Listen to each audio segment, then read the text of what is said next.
Hello everyone, welcome to schedule 3। देखिए, Uttar Pradesh PCS और RO की प्रीलिम टेस्ट सीरीज चलाई जा रही है 2023 की। यह टेस्ट नंबर आपका 140 से 139 टेस्ट तो ऑलरेडी कंप्लीट हो चुका है। प्लेलिस्ट बना रखी है, आप लोग जाकर के देख सकते हैं। देखिए, अगर आप किसी भी स्टेट पीसीएस की प्रिपरेशन कर रहे हैं, जैसे कि BPSC, MPPSC, Jharkhand PCS, Chhattisgarh PCS, Uttarakhand PCS, Himachal Pradesh PCS या फिर आरएस, तो आप मेरा टेस्ट सीरीज को देखिए, आपको काफ़ी फायदा मिलेगा। या किसी वनडे एग्जाम की प्रिपरेशन कर रहे हैं तो भी आप मेरे टेस्ट सीरीज को देखिए, क्योंकि जो भी क्वेश्चंस हैं वो सभी प्रतियोगिता परीक्षाओं के लिए काफ़ी इंपॉर्टेंट है। देखिए, जो लोग फर्स्ट टाइम विजिट कर रहे हैं हमारे चैनल पे, चैनल को सब्सक्राइब कर लें। सब्सक्राइब करने के बाद से बेल आइकन को प्रेस कर लें कि मेरे जब भी वीडियो आए तो उनको नोटिफिकेशन मिल जाएगा। देखिए, मैं डेली बता रहा हूँ कि उत्तर प्रदेश पीसीएस 2023 का नोटिफिकेशन आ गया है। आप लोग फॉर्म अप्लाई कर दीजिए, जितना जल्दी कर देंगे उतना सही रहेगा।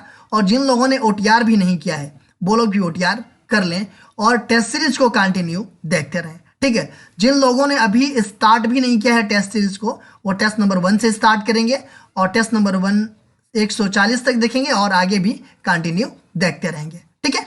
तो स्टार्ट करते हैं। फर्स्ट क्वेश्चन है, निम्न में से कौन भारत के उपनिवेशवाद के आर्थिक आलोचक थे? दादा भाई नौरोजी, आरसी दत्त, जी सुब्रमण्यम अय्यर। पूछा जा रहा है कि निम्नलिखित में से कौन जो है कि भारत में उपनिवेशवाद के आर्थिक आलोचक थे। तो देखिए, अगर हम आर्थिक आलोचक की बात करें तो भारत उपनिवेशवाद के प्रमुख आर्थिक आलोचकों में से दादा भाई नौरोजी भी थे, ये जो है कि आरसी दत्त भी थे और जी सुब्रमण्यम अय्यर भी थे। देखिए, दादा भाई नौरोजी की कुछ पुस्तक है, poverty and un British rule in India, the wants and means of India और on the commerce of India. इन तीनों में जो है कि इन तीनों किताबों के द्वारा जो है कि धन के निष्कासन सिद्धांत की व्याख्या की गई है। आरसी दत्त की भी एक किताब है, इकोनॉमी हिस्ट्री ऑफ इंडिया, इसमें भी ये धन बहिर्गमन सिद्धांत का उल्लेख किया गया है। तो ये जो है कि तीनों भारत में उपनिवेशवाद के आर्थिक आलोचक थे। तो ये हो जाएगा आपका डी ऑप्शन 1, 2 और 3। लॉर्ड बेलेजली द्वारा लागू की गई सहायक संधि व्यवस्था के बारे में कौन सा कथन लागू नहीं होता है? कंपनी के लिए एक नियत आय का प्रबंधन करना, भारत को नेपोलियन के खतरे से सुरक्षित रखना, भारतीय रियासतों के ऊपर ब्रिटिश सर्वोच्चता स्थापित करना एंड दूसरों के खर्च पर एक बड़ी सेना बनाए रखना। देखिए, लॉर्ड बेलेजली के द्वारा लागू किया गया जो सहायक संधि था, इस व्यवस्था के बारे में कौन सा कथन लागू नहीं होता है? देखिए, जो सहायक संधि थी इसके बारे में अगर हम बात करें तो लॉर्ड बेलेजली ने 1798 से लेकर के 1805 तक, ठीक है, इन्होंने भारत में अंग्रेजी राज्य को विस्तार के लिए सहायक संधि का प्रयोग किया था, ठीक है। देखिए, ये जो सहायक संधि थी ना, ये एक प्रकार की संधि थी और ये ब्रिटिश ईस्ट इंडिया कंपनी और भारतीय जो रियासत थे उनके बीच जो है कि ये हुई थी, ठीक है। देखिए, इसको स्वीकार करने वाले में से अवध के नवाब थे, पेशवा, बाजीराव द्वितीय, मैसूर, तंजौर, ग्वालियर के सिंधिया, ये सब सारे जो है कि इस संधि को स्वीकार किए थे, ठीक है। तो इसमें पूछा जा रहा है कि कौन सा कथन लागू नहीं होता है, ठीक है। तो देखिए, कंपनी के लिए एक नियत आय का प्रबंधन करना, ये जो है कि आपका इस संधि के लिए लागू नहीं होता है। दूसरा है कि भारत के नेपोलियन के खतरे से सुरक्षित रखना, बिल्कुल सही है। और भारतीय रियासतों के ऊपर ब्रिटिश सर्वोच्चता स्थापित करना, ये जो सहायक संधि थी तो इसीलिए तो थी, ठीक है। और दूसरे के खर्च पर एक बड़ी सेना बनाए रखना, तो ये तीनों जो है कि था, लेकिन ये कथन जो है कि लागू नहीं होता है आपका ये वाला, ठीक है। भारत की प्रभुता, एकता और अखंडता की रक्षा करे और उसे अक्षुण्ण रखे, यह उपबंध किसमें किया गया है? मूल कर्तव्यों में, मूल अधिकारों में, संविधान की उद्देशिका में, राज्य के नीति निर्देशक तत्वों में। देखिए, भारत की जो प्रभुता है, एकता है और अखंडता है, इनकी रक्षा करें और उसे अक्षुण्ण रखें, यह उपबंध किसमें किया गया है? तो देखिए, यह उपबंध किया गया है आपके जो मूल कर्तव्य हैं, फंडामेंटल ड्यूटी हैं, उसमें किया गया है, ठीक है। देखिए, ये जब संविधान बना था तो उस टाइम पे हमारे मूल कर्तव्य नहीं थे, ठीक है। ये संविधान में संशोधन करके मूल कर्तव्यों का समावेश किया गया है। तो कौन सा संविधान संशोधन हुआ था? तो वो हुआ था आपका 42वां संविधान संशोधन 1976 में हुआ था, ठीक है। और इसके तहत संविधान का जो भाग 4 है उसमें क जोड़ा गया और 51 अनुच्छेद है उसमें क जोड़ करके जो है कि इन सब 10 मौलिक कर्तव्य हैं उस टाइम पे उनको जो है कि समावेश किया गया। ठीक है, जब 42वां संविधान संशोधन हुआ था 1976 में, उसमें जो है कि उस टाइम पे 10 मौलिक कर्तव्यों का समावेश किया गया। देखिए आज के डेट में कितने मौलिक कर्तव्य हैं हमारे, तो 11 हैं। ठीक है, आज के डेट में 11 है, लेकिन उस टाइम पे 42वां संविधान संशोधन में करके जो है कि 10 मौलिक कर्तव्यों का समावेश किया गया था ये। ठीक है, देखिए जो 51 क का ग है, ठीक है, उसमें ये सब सारी बातें बताई गई है कि भारत की प्रभुता, एकता और अखंडता की रक्षा करें और उसे अक्षुण्ण रखें। यह उपबंध जो है कि अनुच्छेद 51 के क के ग में किया गया है। ठीक है, देखिए मूल अधिकारों की हम बात करें, फंडामेंटल्स राइट्स की बात करें, तो ये भाग 3 में आपका 12 से 35 तक इसका उल्लेख किया गया है। संविधान की जो उद्देशिका है, प्रस्तावना है, जो पहले है, प्रियम्बल है। ठीक है, ये तो बिल्कुल प्रस्तावना है, मतलब पहले पेज पे ये सब सारी चीजें हैं। राज्य के नीति निर्देशक तत्व, इसके बारे में जो है कि वर्णन किया गया है संविधान का भाग 4 में और अनुच्छेद 36 से लेकर के 51 तक जो है कि इसका वर्णन किया गया है। ठीक है, तो यहां पे ये हो जाएगा आपका ए ऑप्शन। निम्न युग्मों पर विचार कीजिए। जनजाति निवास स्थान, बिंदीबू, जरीबा, तुआरेग, वर्लिज, गोवी मंगोल, यूर्त।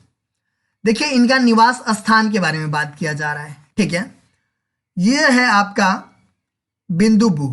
ठीक है, अगर हम इसकी बात करें तो ये ऑस्ट्रेलिया में निवास करने वाली जनजाति है। ठीक है, यह आपका गलत है। देखिए जहां पे निवास स्थान है ना, इनको जरीबा नहीं कहते हैं। ठीक है, देखिए दूसरी बात है ये तुआरेग, ये जनजाति जो कि सहारा की है और ये घास से निर्मित जेरीबा में निवास करती है। मतलब ये जो है, देखिए इनका घर की बात की जा रही है। ठीक है, मतलब जहां पे निवास करती है, जिस घर में निवास करती है उसकी बात करें तो ये तुआरेग जनजाति जो है ना, ये कहाँ की है, तो ये सहारा की जनजाति है और ये जो है कि जरीबा में निवास करती है, ना कि ये जनजाति निवास करती है यहाँ पे। ठीक है, उसके बाद से गोवी मंगोल की बात करें हम, ये भी गलत है, ये भी गलत है। ठीक है, गोवी मंगोल की बात करें हम तो ये एक प्रकार का तंबू में निवास करती है, जिसको क्या बोला जाता है, यूर्त बोला जाता है। ठीक है, तो ये आपका सही है, ये दोनों गलत है। तो इसमें हो जाएगा केवल 3 सही है, बी ऑप्शन हो जाएगा। भारत में मृदा अपक्षय निम्नलिखित में से किससे संबंधित है? वेदिका कृषि से, उष्णकटिबंधीय जलवायु से, वन उन्मूलन से। भारत में मृदा अपक्षय ये जो है कि किससे संबंधित है, तो यह संबंधित है आपका वन उन्मूलन से। तीसरा ऑप्शन आपका हो जाएगा। देखिए वन उन्मूलन से ही मृदा की अपक्षय होने का कारण होता है। ठीक है, तो इसमें हो जाएगा आपका बी ऑप्शन। निम्नलिखित कथनों को पढ़कर कोड के अनुसार सही उत्तर का चयन कीजिए। भारत में अधिकांश पेट्रोलियम की उपस्थिति टर्शियरी युग की शैल संरचनाओं में अपनतियों और भ्रंश ट्रैप से संबंध है। भारत के केवल क्षेत्र आधारित तेल परिशोधनशालाएं हैं, न कि बाजार आधारित है।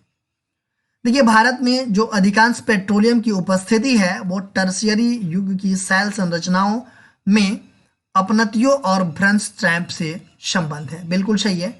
और भारत में केवल क्षेत्र आधारित तेल परिशोधनशालाएं हैं, न कि बाजार आधारित। देखिए यहाँ पे जो है कि क्षेत्र आधारित भी है और बाजार आधारित भी है, तो यह आपका दूसरा गलत है, पहला सही है। तो इसमें हो जाएगा कि केवल एक सही है, पहला ऑप्शन आपका हो जाएगा। ठीक है,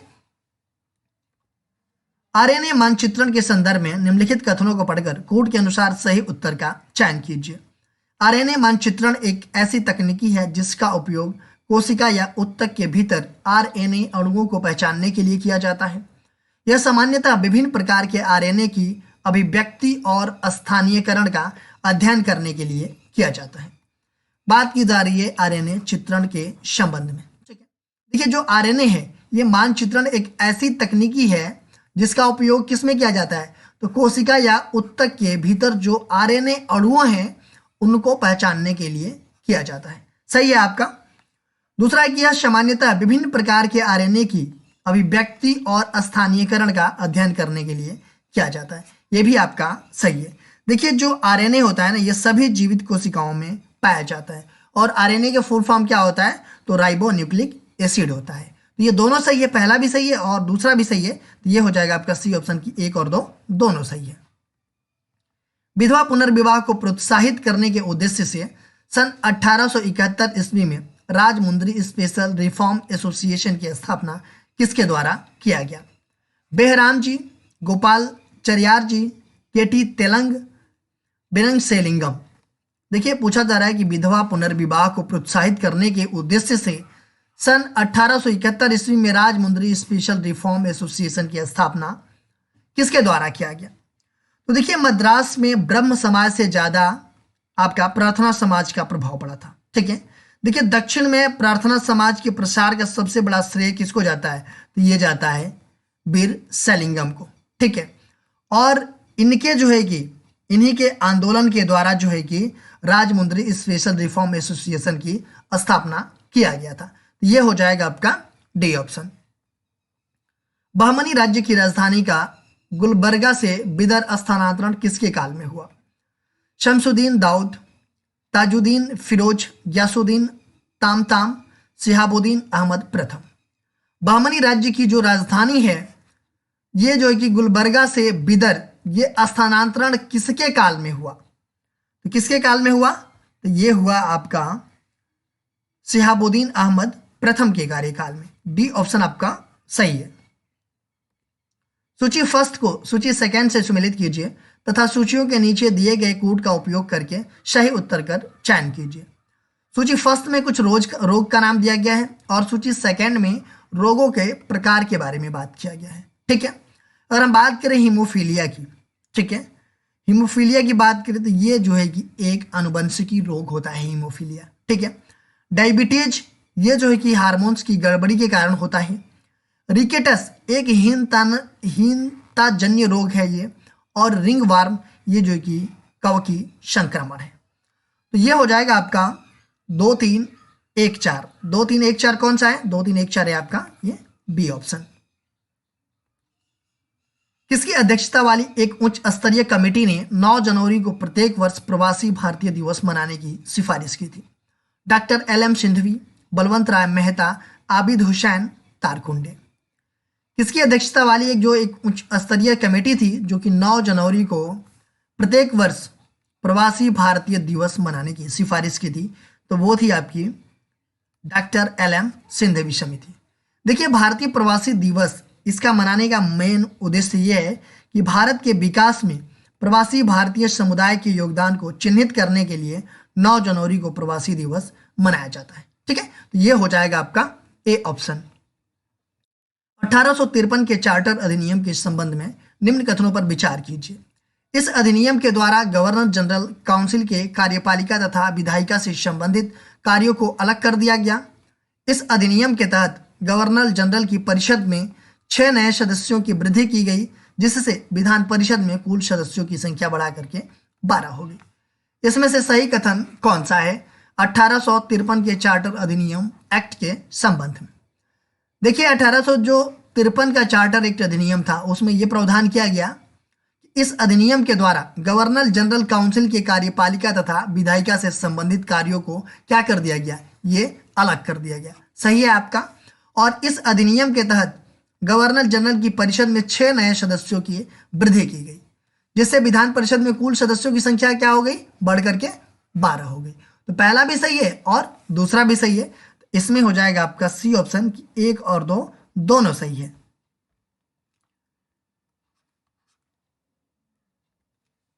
गलत युग्म बताइए। टमाटर का लाल रंग लाइकोपीन, पपीते का पीला रंग कैरिकाजैथिन, सेव का लाल रंग एंथोसाइनिन, गाजर का रंग जैंथोफिल। देखिए जो टमाटर का लाल रंग होता है वो किसके कारण होता है? वो लाइकोपीन के कारण होता है। पपीता का पीला रंग कैरिकाजैथिन के कारण होता है। सेव का लाल रंग एंथोसाइनिन के कारण होता है। और जो गाजर का रंग होता है वो जैंथोफिल के कारण नहीं होता है, वो जो है कि कैरोटीन के कारण होता है। गाजर का रंग जो है कि कैरोटीन के कारण होता है। तो ये हो जाएगा आपका डी ऑप्शन। अर्ध सदाबहार वनस्पति के संबंध में निम्नलिखित में से कौन सा कथन सत्य है? भारत में अर्ध सदाबहार वनस्पतियां अंडमान निकोबार एवं मेघालय के पठार के आसपास क्षेत्रों में पाई जाती है। यहाँ पाए जाने वाले वृक्षों में साइडर, होलक, कैल, गुर्जन, चंपा एवं रोजवुड प्रमुख है। देखिए अर्धसदाबहार वनस्पति के संबंध में बात की जा रही है। जो ये वनस्पतियां हैं अर्धसदाबहार वनस्पतियां, ये जो है कि अंडमान निकोबार एवं मेघालय पठार के आसपास क्षेत्रों में पाई जाती है। ठीक है, सही है आपका।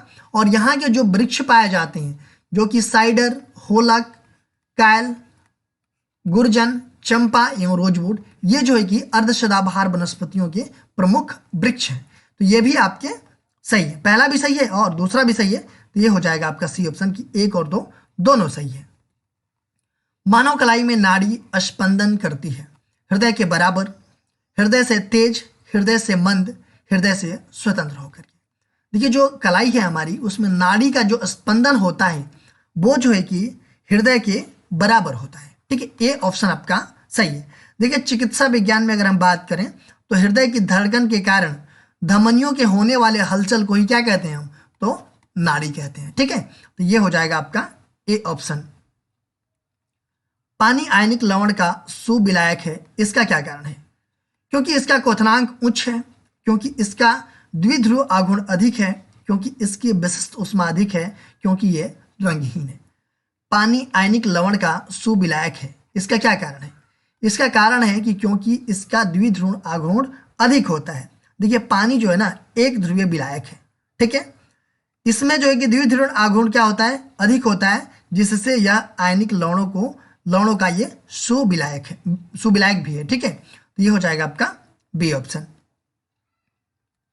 निम्नलिखित कथनों को पढ़कर कूट के अनुसार सही उत्तर का चयन कीजिए। जल में आर्सेनिक की बहुलता के कारण स्कर्वी नामक रोग हो जाता है।